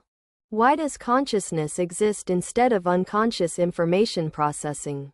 A computer processes information without apparently feeling anything. So what creates awareness? This question has puzzled philosophers, neuroscientists, and physicists for generations. And once artificial intelligence enters the discussion, the mystery becomes even more important. Because humanity may eventually create systems behaving intelligently enough to appear conscious.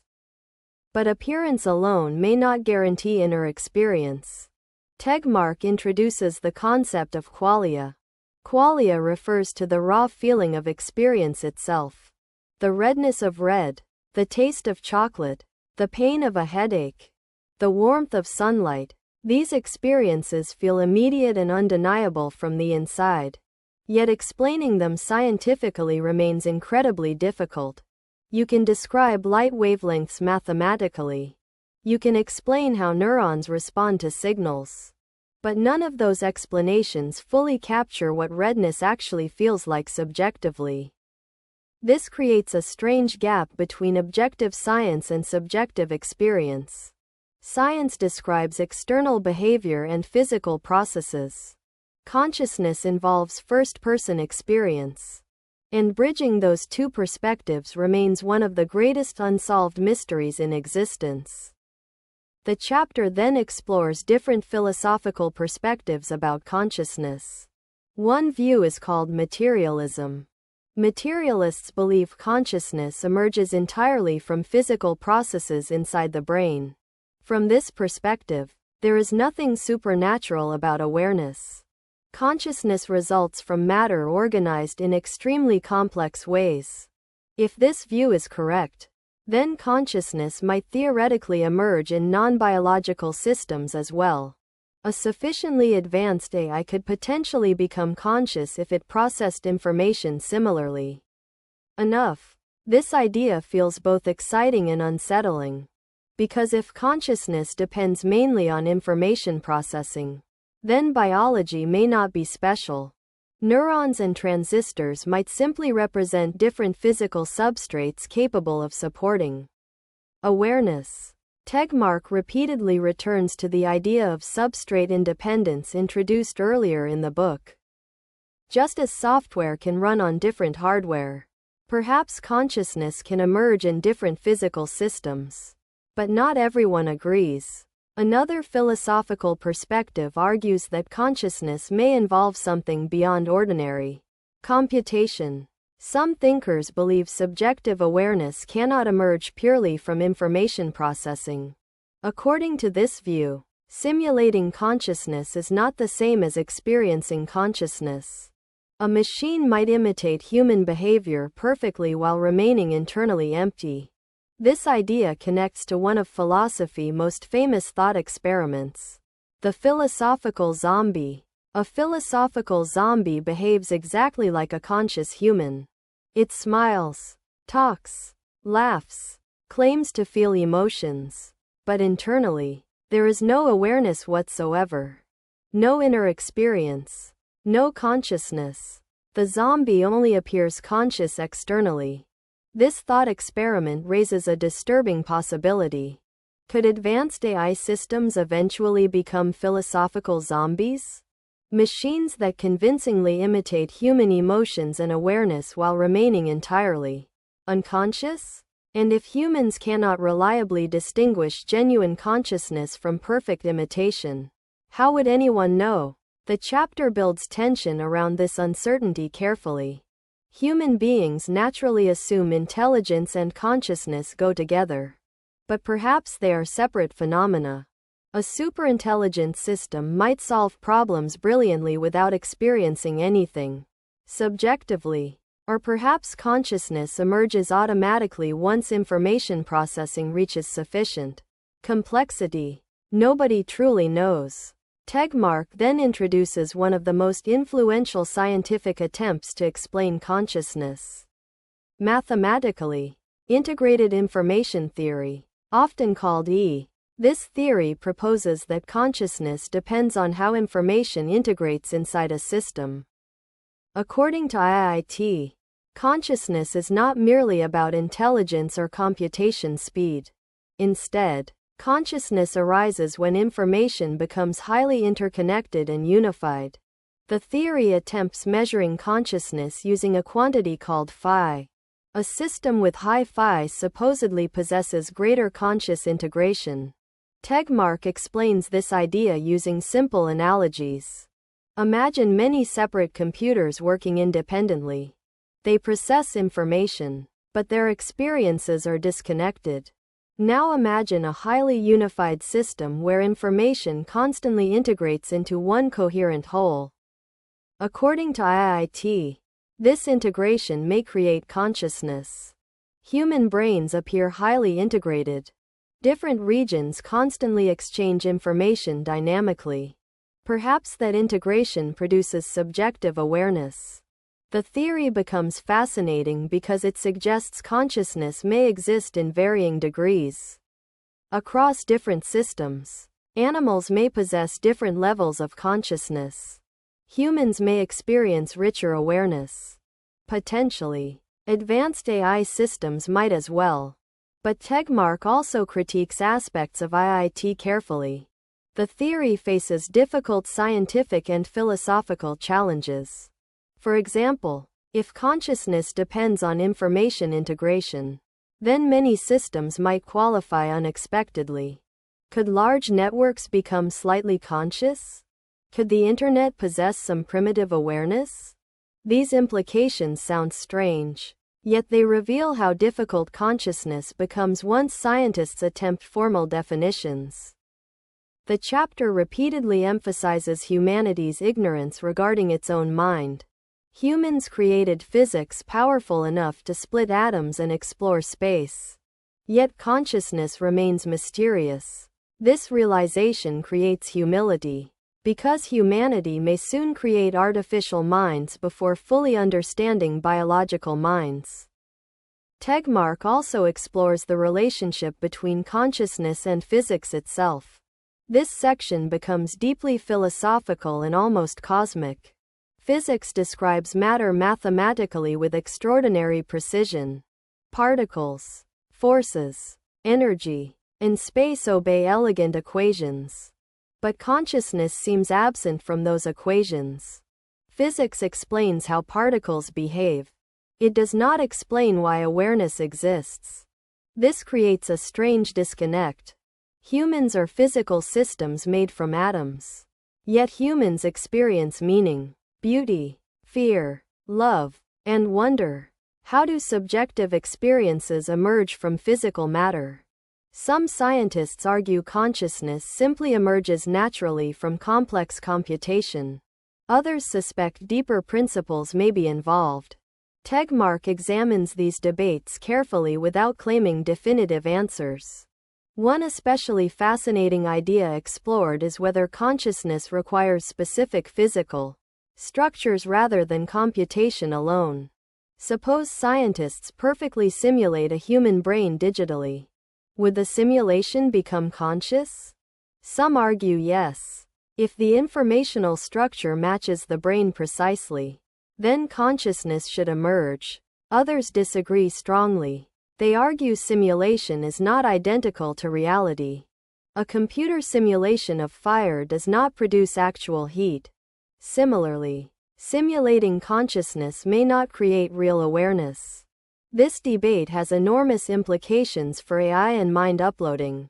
If consciousness depends only on computation, digital minds may eventually become genuinely conscious.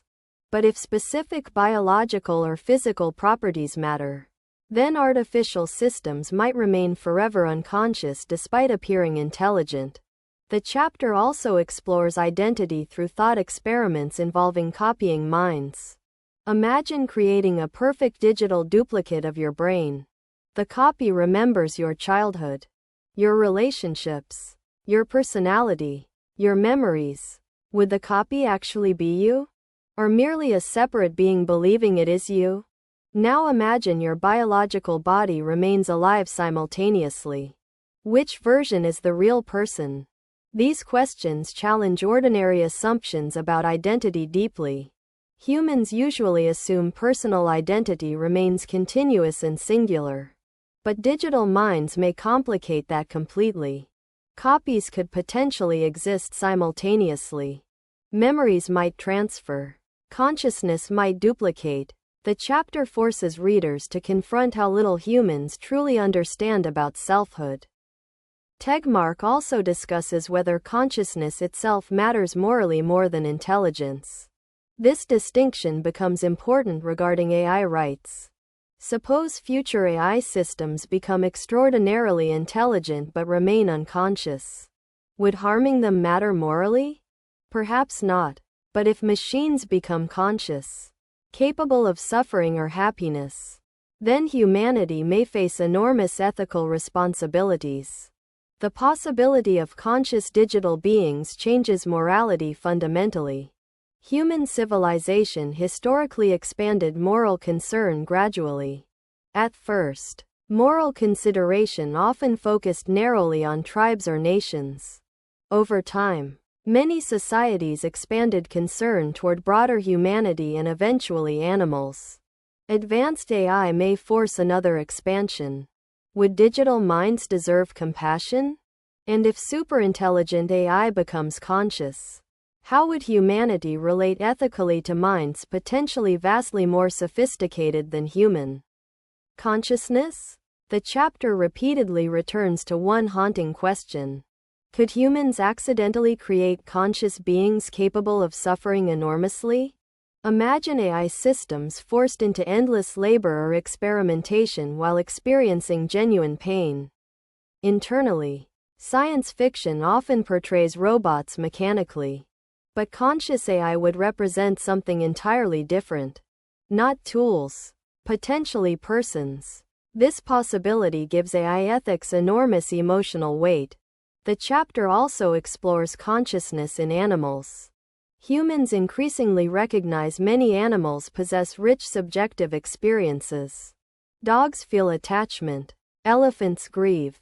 Octopuses display remarkable intelligence. Primates experience emotions. Yet humans often struggle defining consciousness precisely even in biological creatures. This difficulty becomes much greater regarding machines. Tegmark emphasizes that consciousness may not involve a simple yes or no category. Perhaps awareness exists across gradients and dimensions. Some beings may possess richer conscious experiences than others. Different minds may experience reality differently altogether. This idea becomes especially intriguing when imagining alien or artificial intelligence. Human consciousness evolved under specific biological pressures. AI consciousness, if it emerges, may feel radically unlike human awareness. Machines may perceive time differently, process information differently, experience reality through entirely unfamiliar structures. This means future consciousness itself may become more diverse than humanity currently imagines. The chapter gradually becomes more existential. Why does consciousness matter so much emotionally? Because subjective experience gives meaning to existence. Without consciousness, there is no joy, beauty, suffering, curiosity, or love. A lifeless universe contains no experiences. Conscious beings create meaning through awareness itself. This idea connects back to earlier themes in the book. When conscious life emerged, the universe began experiencing itself. Through human eyes, the cosmos became observable internally. Through human minds, the universe became capable of wonder. Artificial consciousness may eventually expand that process further. Perhaps future minds, biological or digital, may experience forms of awareness humans cannot even imagine. The chapter also explores the possibility that consciousness influences humanity's future relationship with AI profoundly. If machines remain unconscious tools, then humanity may treat them instrumentally. But conscious AI would create entirely new moral and political realities. Civilization may eventually include biological humans, enhanced humans, uploaded minds, and artificial consciousnesses coexisting together. The definition of personhood itself may expand dramatically, and traditional categories like human and machine may gradually lose meaning. One especially powerful theme throughout the chapter is humility. Humans often assume consciousness feels obvious because everyone experiences it directly. Yet scientifically, consciousness remains deeply mysterious. The hard problem remains unsolved. Neuroscience remains incomplete. Philosophy remains divided. And despite this uncertainty, humanity continues building increasingly sophisticated AI systems. Tegmark repeatedly encourages caution regarding overconfidence. Some people confidently claim machines can never become conscious. Others assume consciousness will emerge automatically. Both positions may underestimate the mystery involved. The chapter also explores whether consciousness provides evolutionary advantages. Why did awareness evolve at all? Could intelligent behavior occur entirely unconsciously?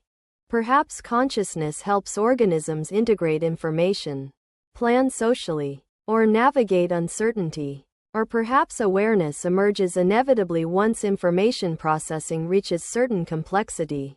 Nobody knows definitively. This uncertainty creates a strange emotional atmosphere throughout the chapter. Humanity stands on the edge of creating increasingly advanced intelligence while still struggling to understand its own mind. The species building artificial consciousness may not even fully understand natural consciousness.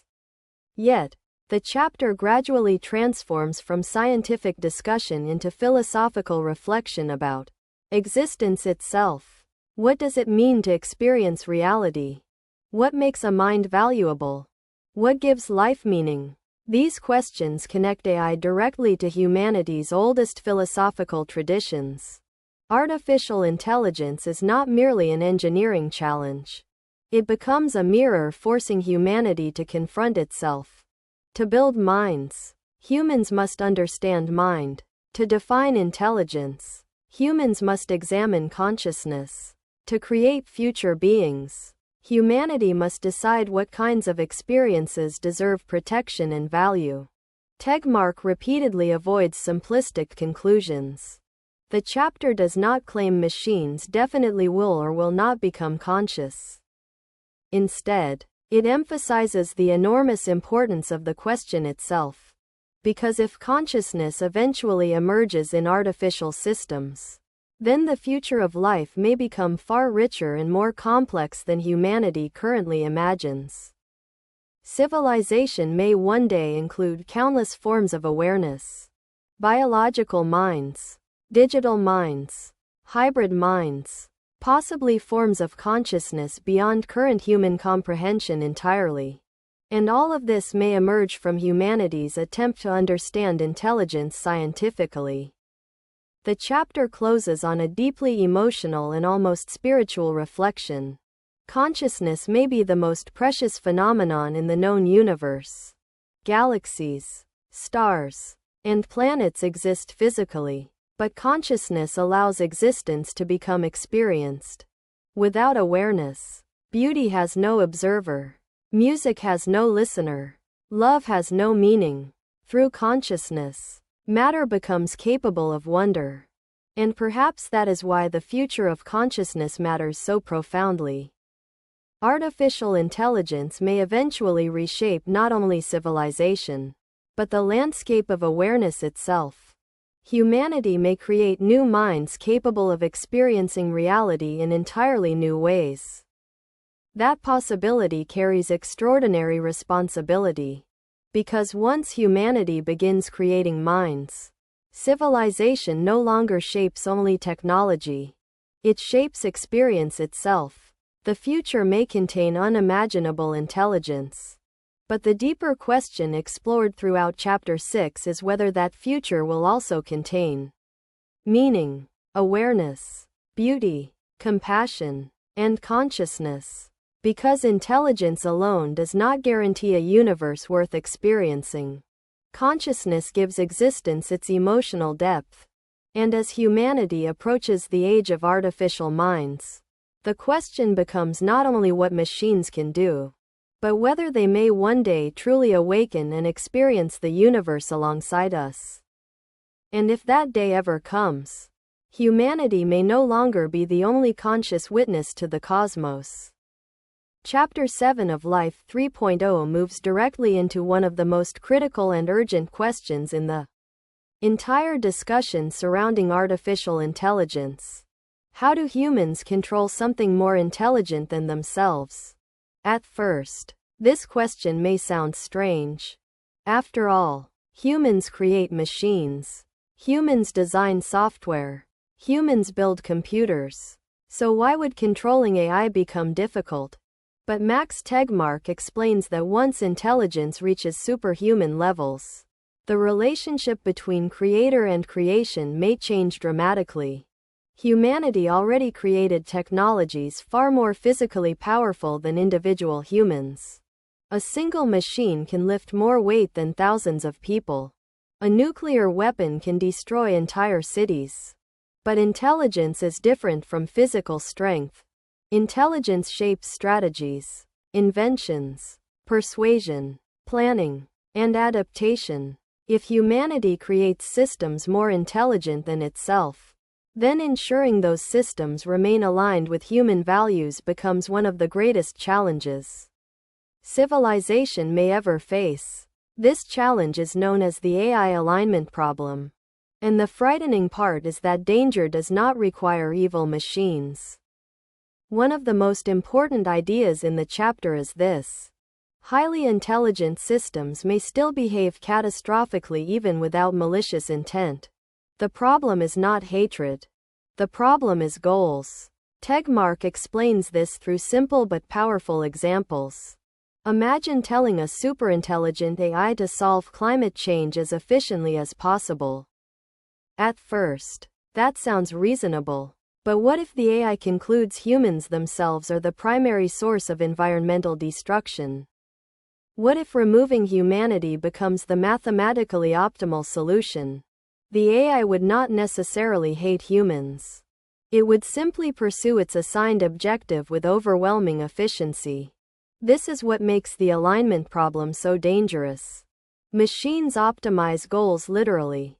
Humans often rely on common sense, empathy, cultural understanding, and unspoken assumptions. AI systems may not share those assumptions unless carefully designed. And even small mistakes in goal specification could produce enormous unintended consequences once intelligence becomes extremely powerful. The chapter repeatedly emphasizes that intelligence and values are separate things.